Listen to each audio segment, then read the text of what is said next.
It's kind of the same thing with adverse selection, but this time it's so adverse selection. But this time, the change in risk is not after you get insurance. It's the fact that you attract the wrong kind of customers. So again, if the probability of something happening is 0.1 in the population, well, and you offer the price of 100, well, let's assume that there are two kinds of people in this population, high risk and low risk people. High risk. And the people with high risk, they have a probability of 0.2 of becoming sick or crashing or something, 0.2. And the probability for the people who have low risk is 0.1, for example. And let's say that half of the population is high risk and half the population is low risk.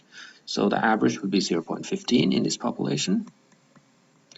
And again, you do the calculation. If you work in an insurance company, you think, okay, if half the population is high and half the population is low, I could offer an insurance of, say, 150 or a little bit more. No, again, no, because you will attract the high-risk customers. If you offer the price of 150, the low-risk customers will say, no, it's not worth it for me. Or some of them will say that because I have a low risk, so why should I pay 150?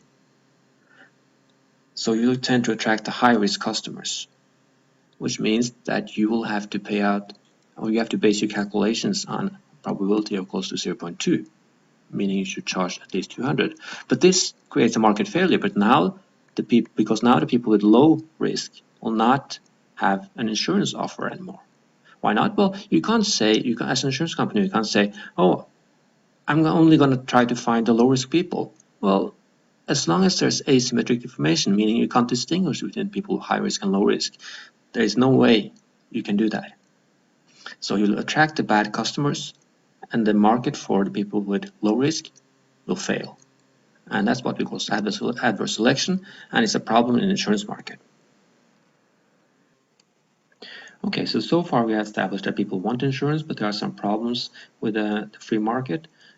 So for example, people with low risk, they will not get insurance because there's no insurance company that can offer the price that makes it profitable for them. To what extent is this a problem empirically?